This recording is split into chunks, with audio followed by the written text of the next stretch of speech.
Hello, I'd like to welcome everybody to our webinar this morning, Accreditation Why Bother, with Triona Fortune, Deputy Chief Executive Officer of ISQua. I'm going to give Triona a very quick introduction, then I'll hand over to her and we'll take questions at the end, if that's all right. So firstly, a little bit about Triona. Her expertise is in the development of international healthcare standards and external evaluation systems, particularly in accreditation. She has advised a number of both developed and developing countries in accreditation and patient safety systems. She has held senior healthcare management positions in Ireland and internationally. Triona has taught in numerous master's programs specialising in healthcare quality and is currently an external advisor for the Royal College of Surgeons in Ireland's master's programme. Triona leads a number of ISQUa's flagship programs, including events, accreditation and lower and middle income countries. At this point, I would like to hand over to Triona for the rest of the presentation. Thank you. So thank you very much, Jane. And just while I'm opening my presentation here, I'll just get that out of the way. Hopefully everybody can see that.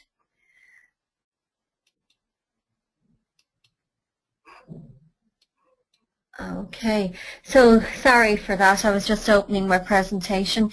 Thank you very much to Jane, and I'd like to introduce Jane Clare, who is our new education manager here in ISQua.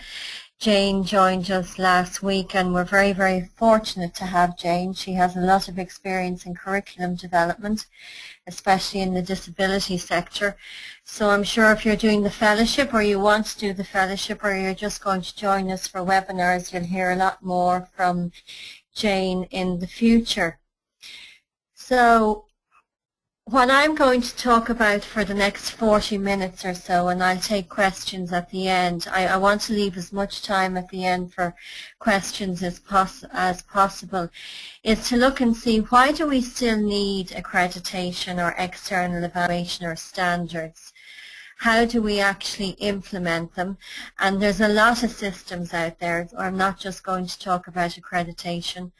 I'll talk about the benefits, and obviously I'm going to talk about the improvements that we can make, because like any quality improvement system, there are always improvements that we can make. So here are some of the reasons why we still need external evaluation, and I think we're always going to need it. These are some clips that I took from the newspaper this year. A lot of them are around the Mid-Staffordshire inquiry in the UK.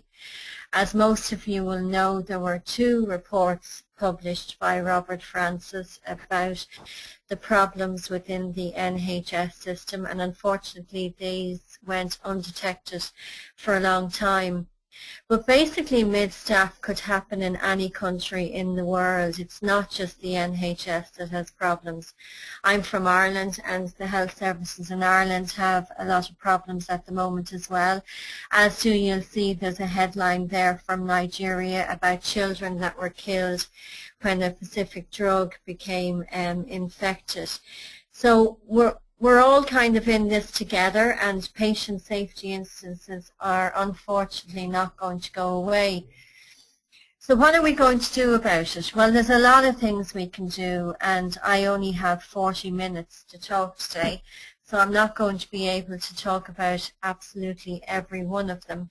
But what I would say to you is, if you see anything else in the presentation today that you'd like either me or somebody else to cover in the future, please just email Jane about it. But when I look about solutions around patient safety, I like to put it into a little kind of matrix. And I think the way, well, I'm not saying I'm like Donna Beaton, but I try to think in structure, process and outcomes. So some of the things we need in structures is we definitely need a culture, a no-blame culture, where the patient is at the center of everything that we do. We invest in our teams that are multidisciplinary, interdisciplinary, and there has to be leadership. So there are some of the structural things that I think should be in place. Then we need processes to implement our tools, external evaluation such as accreditation, etc. And I'm going to talk about that later on in this presentation. And then we need measurement. We need to absolutely measure and prove through evaluation, through indicators, as much of what we do as possible. So tools, quality and patient safety tools, we have a number of them. There's the good old PDCA cycle, Plan, Do, Check, Act, still very, very relevant today and still works. I've already talked about Donna Beaton, structure, process, outcome. I use this a lot, especially when I'm developing standards, root cause analysis, fishbone, going on to full systems of total quality management, lean management, and Six Sigma. And then going on to more comprehensive structural tools such as checklists and external evaluation. And as you can see, the majority of these actually start from award level there, the PDCA, Donna Beaton cycle, working up to an organizational level, and then when you come to external evaluation, it's actually at a national level. So that's a gradual progression from ward to national level. So I can't do anything about patient safety unless I talk about checklists. And most of you will know that checklists actually started in the aviation industry. They're quite simple, and I think they're quite simple for anybody who knows what they're talking about. But they run through the whole course of the flight, obviously, before they start, after they start, before they taxi, after they taxi. And there's various different things to tick off to make sure they're turned on, they're turned off, etc. And it's both the pilot and the co-pilot that do these checklists throughout the flight. But the person who actually took checklists from the aviation to the healthcare industry and who's now become very famous about it is Atul Gawande. And we were very fortunate to have Atul speaking at our conference in Edinburgh this year. He truly is a remarkable man. He's a great speaker, but he actually had the vision to see that something that can be quite as complex as healthcare can actually respond to a simple thing like a checklist. And to me, if you try and keep things as simple as possible, they're probably going to have a greater degree of success in the long run. And Atul decided to look at patients on an intensive care unit. And he realized that each patient could have up to about 178 actions per day. And because there were so many actions, interreactions with all sorts of staff in the unit, it now meant that this patient had a possibility of 1 to 2% of errors in those 178. So you can imagine the amount of errors in an ICU unit is probably more than on a ward. So Atul Gawande then was invited to work together with the WHO, the World Health Organization, and they developed the surgical safety checklist, which I'm sure you all know has become synonymous with improvements throughout the world in both the developed and developing countries. One particular gentleman has looked at the surgical safety checklist and realized that from the time before you go to surgery to the time you're in recovery and back on the ward, there's actually 19 areas that could probably harm you. And Atul and the WHO then developed this surgical checklist that has worked out extremely well. One of the first studies to prove the success of this was Hines et al. In 2009. This article was published in the New England Journal of Medicine. It was a research that spanned 8 hospitals in 8 countries, and the clinical outcomes were actually phenomenal. Since the introduction of the Safe Surgery Saves Lives checklist, the rate of death due to surgery decreased from 1.5% to 0.8%. So that's like half of the deaths were decreased during this time, and the rate of complications, namely post-operative bleeding, infection, reduced from 11 to 7%. So that's an absolutely great result. Now I just have to go back there for a moment.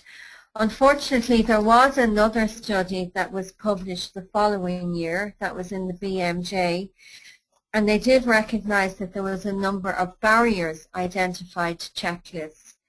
And one of them was actually the hierarchy in the theatre room. I'm a nurse. I'm quite used to working in the theatre, and I remember that the surgeon was always the most important person in the theatre room. And whatever he said went. If he asked you to do anything, you absolutely had to do it. But it's actually about a team approach. And sometimes what's happening now is the nurses that ask the surgeons or somebody who's quite senior to stop and actually do the checklist, they're finding that there's a little bit of resistance from people who think that they may not need to do a checklist. And it's not just consultants, it's nurses, it's theatre sisters, it's everybody on the team absolutely has to do this checklist. So hopefully the resistance to change will lessen as we go along using this checklist. And it's also being used now for maternal and child health, especially in the developing countries. So this is probably one of the most famous pilots who used the checklist successfully. You may remember Chesley Sullenberger. He was a US pilot a couple of years ago, and he successfully landed a plane that had gone into technical difficulties. A bird actually flew into one of its engines and it started to lose power. And he successfully landed that plane in the Hudson River without absolutely any loss of life. And afterwards he was interviewed, and he put it down to the fact that he had used a checklist before he took off. He is an experienced pilot, and he had actually used a simulator in the past similar to his crash landing that day, and also the teamwork of his crew. It wasn't just down to him, it was down to a team of people on the day. So moving on now from checklists and to external evaluation programs, and I'm not just talking about accreditation. There's a number of external evaluation programs out there: certification, licensure, inspection, and regulation. And the commonality to all of them is that they all use standards to some form or another, and they all use an evaluation system. Some of them are written into law, like licensure and regulation. They're mandated, and some people would say they're actually easier to implement. I would say that sometimes they're more difficult because you're telling somebody that they have to do something, rather than in accreditation where it's a voluntary system and you're working on the culture, changing the culture of the person, of the organization, which is probably going to take a little bit longer, but in the long term it's going to last a lot longer as well. So today, unfortunately, I'm not going to have the time to speak about certification, licensure, inspection, and regulation. I really only have the time to speak about accreditation. So as I said, all of those external evaluation systems use standards. They're the one thing that they have in common. And that's quite a complicated definition there of the standards. It's from the BS, which is the British Standards Organisation in the UK, and it's taken from a Standard for Standards, Principles of Standardization. It was published in 2011. And basically what they're saying is the standard is the norm. And it's the norm that's based on science and research evaluation. It's not the norm that Triona Fortune decides, it's the norm. It's the norm that's built on consensus by experts evaluating, researching, and using science to decide what the norm is. So I think this is quite interesting. This is actually the first standard that was ever written in healthcare. It's by one of the gentlemen that I kind of hold in high esteem, Ernest Hagman. He was a surgeon back in the beginning of the 1900s in the US. And the reason that I liked him is he actually said that patients should be given a choice. They shouldn't just be told what hospital or what doctor they should go to, but they needed to be given a choice.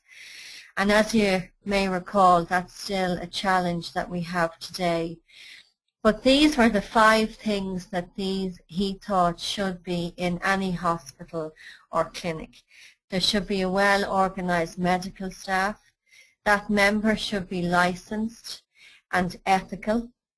That the staff develop rules and regulations, policies, procedures and guidelines. Each patient have a comprehensive medical record, and again we're having challenges around that today.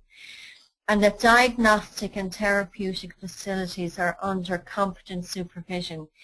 He realized even early on, 100 years ago, that laboratories and X-ray departments were places of high risk, places where patients could be put at risk. So there are a number of standards that we use today in healthcare. Some of them are written specifically with healthcare in mind, like accreditation and patient safety. And some of them, like ISO, the International Organization for Standardization, have numerous standards that everybody can use. They're not specifically written for healthcare alone. So I've tried to correlate the difference between what I think is a good ISO standard and a good accreditation standard. There are numerous ISO standards. The last time I looked, there were almost 20,000. You can get an ISO standard from anything for dispensing liquids in the pharmacy to deep sea diving to IT technology best services. They are brilliant for structure and processes, really good for if you want to write policies, procedures and guidelines. As I've already said, they're not healthcare specific. They're good for a departmental unit level. They're not so great when you go to a whole system, a whole organization, because they tend to do only one specific area. They are based on self-assessment, which is good. They're more of an audit than an external peer review, which we use in accreditation. And one good thing about them is they are published in numerous languages. Most of them are published in English, French and Spanish, and some of them are actually published in Chinese, Mandarin, etc. So that's the good things about them. The good things about accreditation standards to me is they're healthcare specific. They're written by people who are experienced in healthcare. They're not just written for healthcare, but they're written for other things that are important to a hospital, like governance, clinical and management governance, financial governance, patient safety, risk management, information management, etc. They're definitely good at an organizational level. So they can bring all of the ISO standards into a good structure where you can look at the organization as a whole. They're based on self-assessment. They're definitely based on evidence-based standards that have to be current. When we accredit anyone, we tell them that their standards should be revised, if not every 3 years, every 4 years. We use experts, we don't just use auditors. And the one good thing to me versus ISO and accreditation standards is we use continuous assessment. So we don't just do an audit for a week. We continually assess the organization throughout a 3 or a 4 year cycle. So this is the definition that we use here in ISQua, and a number of people use it. And the things that are highlighted there are the areas that are important to me and a number of people who work in accreditation. Self-assessment is a really, really important part. It should really take you in accreditation 6 to 9 months. You get a set of standards, and if you take your time self-assessing against those standards, you'll come up with a really good quality improvement plan. If you then get a group of experts in to assess that plan, you'll get another phase to the plan, their recommendations of how to improve. It's obviously based on standards, and then, as I said in my last thing, it's about continuously improving. It's not just about the week of the accreditation survey. So what I say is accreditation is definitely a process. It's not a single event. And I've been lucky, I've surveyed all over the world in hospitals, and you will see some hospitals that just get the place painted for the week that you're going on. Everything is spick and span and everything looks lovely, and the policies and procedures are all written up to date and all the staff know about the policies and procedures. But they think then that when you leave the organization that they can get lax and they don't need to continually implement those policies. But we'll come back. We started doing checks in the last couple of years of hospitals that are unannounced. JCI do this a lot, Accreditation Canada do it a lot. And I think it's really good for hospitals or clinics to know that this is a continuous quality improvement cycle. You're not going to get everything done and ready and 100% right for the week of the survey. So a little bit about the survey methodology itself. It's based on standards. The self-assessment should take between 6 and 9 months. We then use peer review surveyors, and most accreditation bodies throughout the world will use peers. These are experienced people. They're CEOs of hospitals, they're deputy directors of nursing, they're directors of nursing, they're consultants, people who have a lot of clinical and management experience. We then write a report for them with recommendations, and we set them on a continuous assessment journey that generally takes 3 or 4 years. And then if they're successful in all of those things, they'll get an accreditation award. And most people at a clinical level will give this award for 3 years, or some people nowadays have actually moved it to a 4-year award. So as I've said earlier, accreditation standards span across the whole organization. They look at all the core business models that you can see up there on the screen. And then they'll also look at the clinical services. So depending on the specialist areas that you cover, it could be cancer services, or it could be terminal services, or it could be pediatric services. They'll then look at specific services and standards around those clinical specific areas that you cover. Obviously, like any standards, they have to be current and based on current evidence, research and science. The whole scheme itself has to be based on self-assessment, peer review, and consistency in application is really important. So if you're setting up an accreditation scheme, you have to be sure that the way you assess Hospital A is exactly the same way as you assess Hospital B, Hospital C, etc. And the way that you award that hospital is the same across every single institution that you go into. So the benefits of accreditation. And accreditation has been going on for almost 100 years now. It started with Ernest Hagman in America back in 1913. It has had its moments when it's been very, very successful and people wanted it a lot. It then had its moments when people thought that regulation, licensing, certification were probably a lot better. And really one of the difficulties of it over the years is that, and I'm one of the people to blame for this, we didn't do enough scientific research into the benefits of accreditation. or when we did that research, we didn't do it using really robust scientific methods. So we're now 100 years on, and we've really only started to research accreditation properly in the last 10 years. People like David Greenfield, Jeffrey Braithwaite, etc., Charles Shaw have done a great job, but we really do need to do a lot better.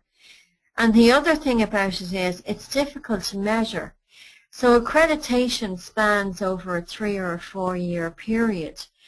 And a lot of things can change in the hospital in that period. The CEO can come, a new CEO can be employed, a new director of nursing. The budget of the hospital can increase, or as has been evident in recent years, it can be slashed in half. So it's very difficult to say that it's accreditation alone that has actually caused the improvement in clinical care. But there are some studies, and one of the first is back in 2010 by Charles Shaw. It was a very small sample of European hospitals, roughly about 11, and he compared ISO standards versus accreditation standards. And you'll see there that the green bar are the people that used either that used accreditation standards. The yellow bar are the people that used ISO or certification standards, and the red ones are the hospitals that didn't use anything at all. And overall, there is an improvement in the people that use accreditation standards, a little bit more improved than ISO. And obviously, people who didn't use anything at all weren't as good as people who used either ISO or accreditation. But the interesting thing to me is that the management overall was better in the accredited hospitals versus the ISO hospitals, and patient rights were actually better in the ISO hospitals. So ISO standards are a lot more customer focused than accreditation standards are. Clinical organization was equally as good in either accredited or ISO hospitals, and patient safety, interestingly enough, was a lot better in an accredited hospital. So moving on then to Australia, this is one of the first big research studies that David Greenfield and Jeffrey Braithwaite did back in 2008.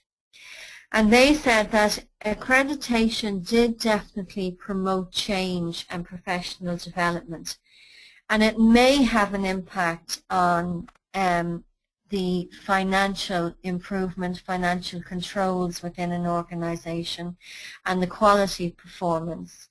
And it probably did increase the credibility of the hospital, but this would only be probable and possible with public disclosure, namely when the reports were published and put up online, and that there was insufficient evidence to know if accreditation actually improved the patient satisfaction within a hospital.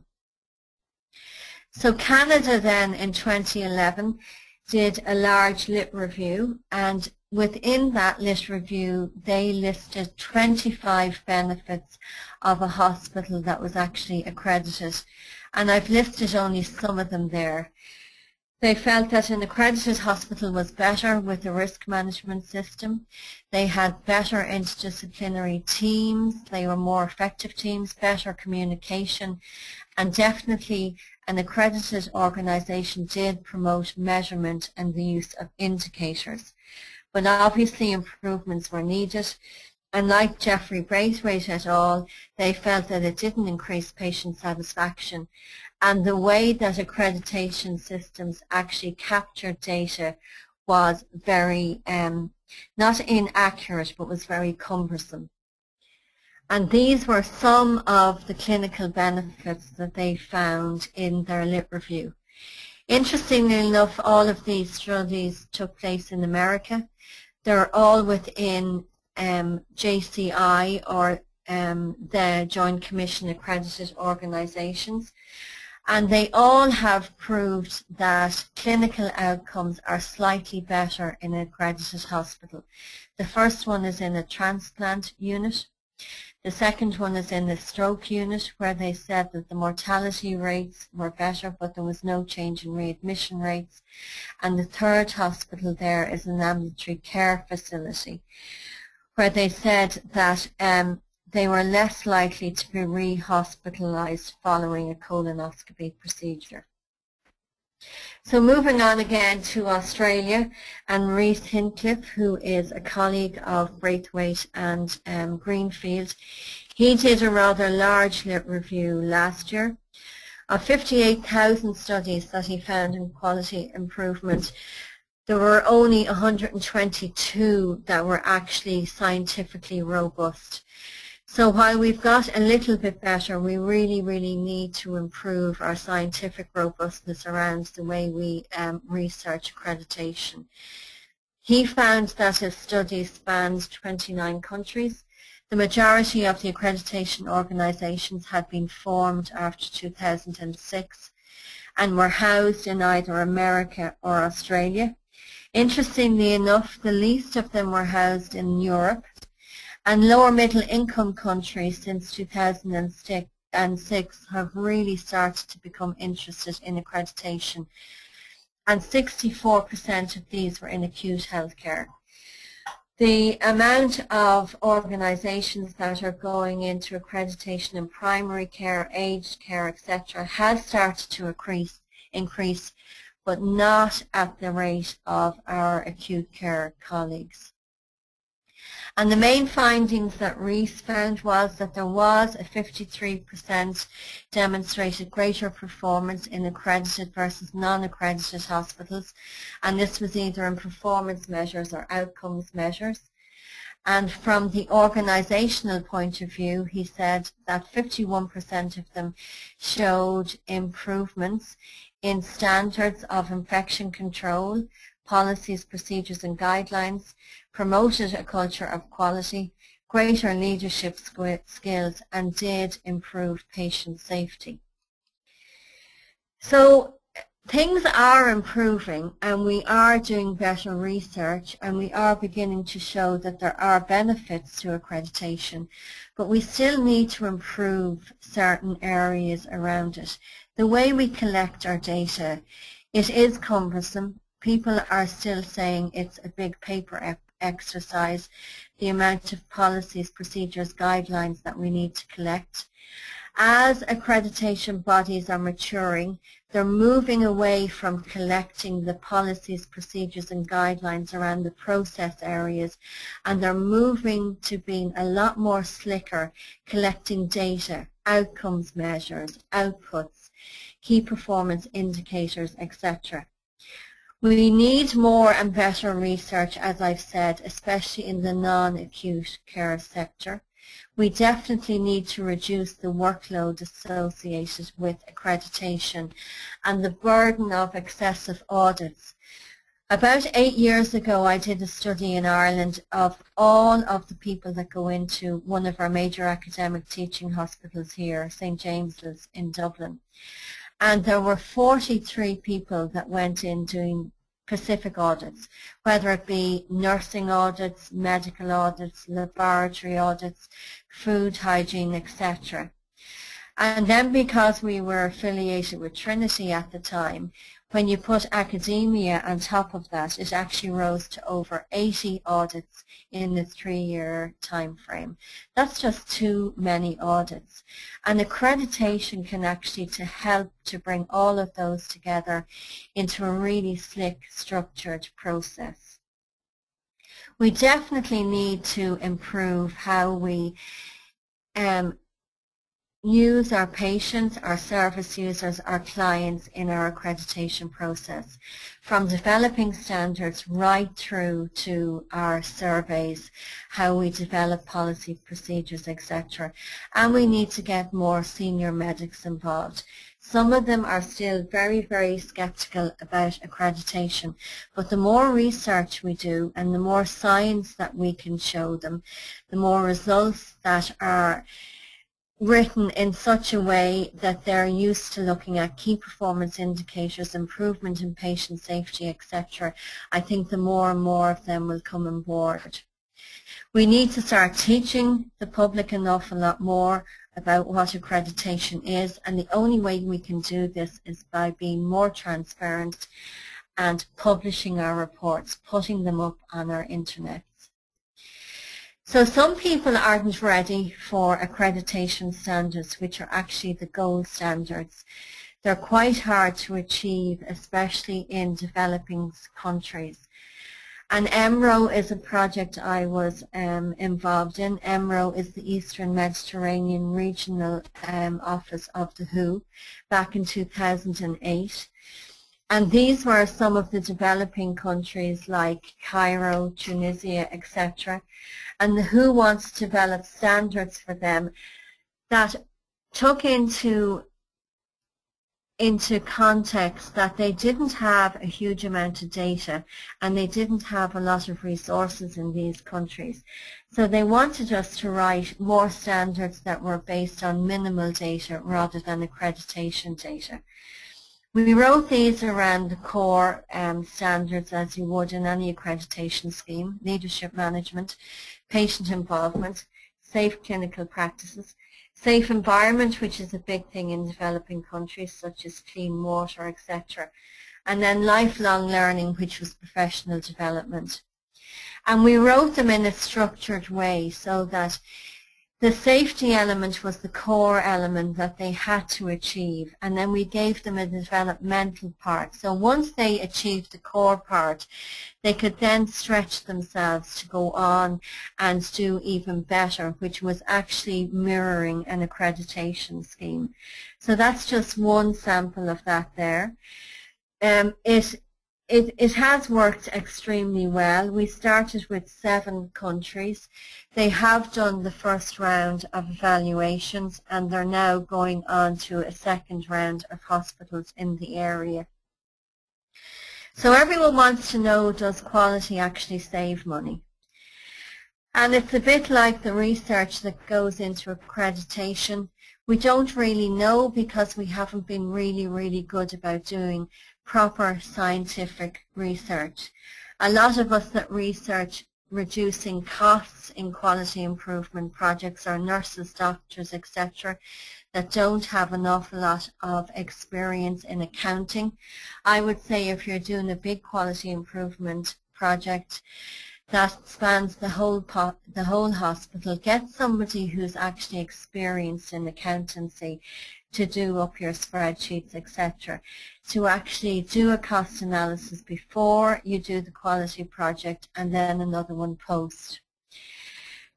What John Overwright is actually saying is maybe it does. You think that it does because if you do something right the first time, every time, it would reduce the amount of times that you do it and it should actually cost less. But unfortunately the evidence isn't there to prove it. John Overwright is a quality guru from Sweden who's done a lot of evidence into the cost of quality.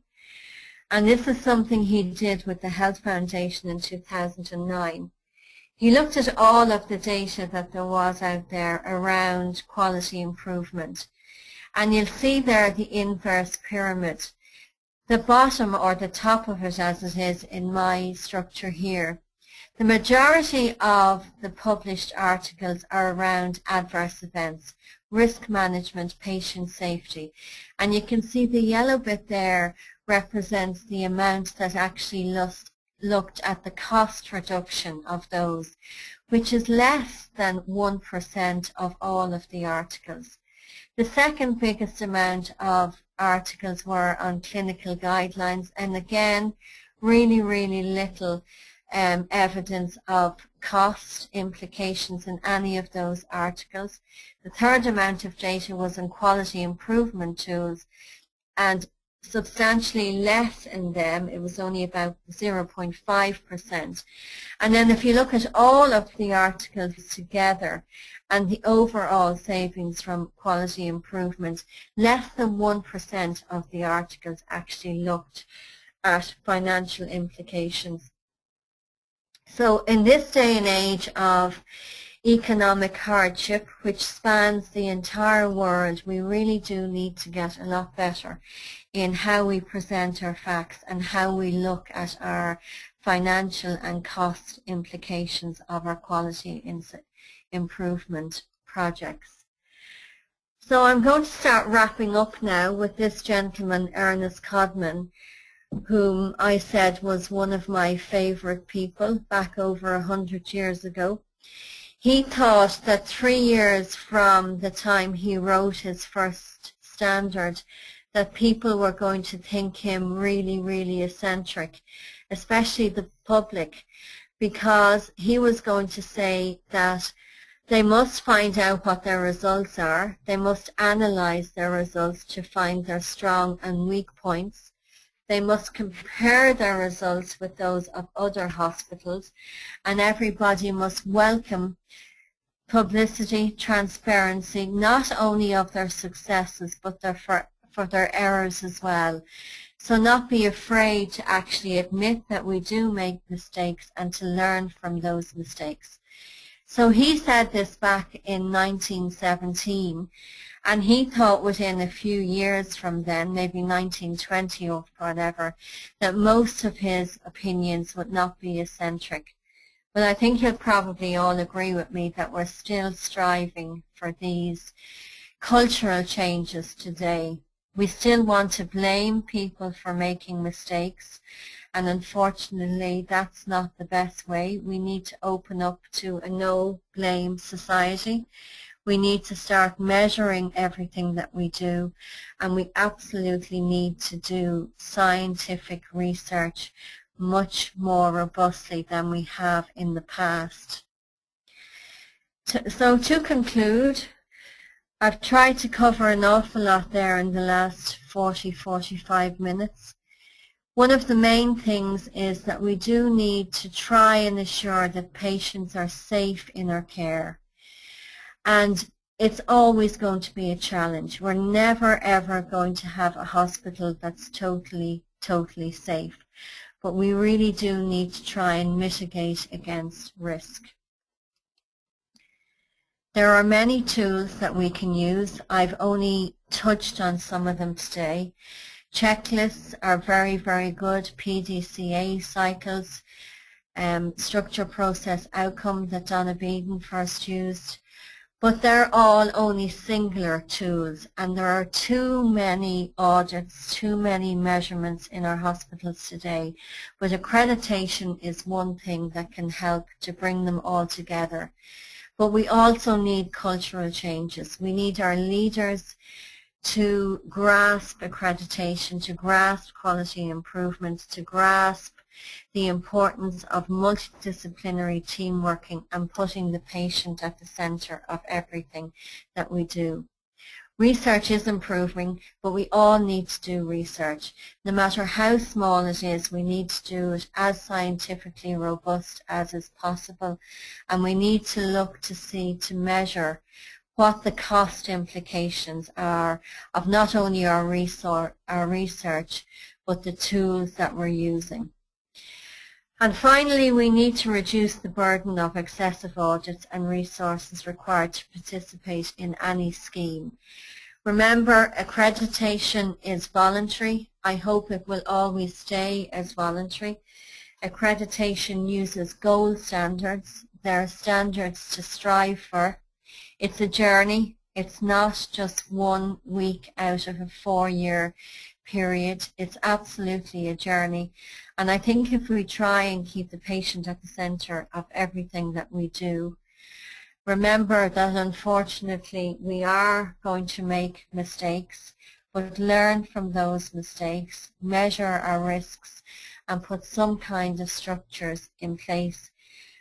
We will eventually have hospitals, primary care clinics, accreditation schemes that do improve care for patients, that make sure that hospitals aren't a place of harm for our dearest to go to, our patients, our vulnerable colleagues in society today. So at that, I'll finish and I'll thank you all for listening for the last 45 minutes and hand you back over to Jane while I take a much welcome short glass of water here. So thank you, Jane.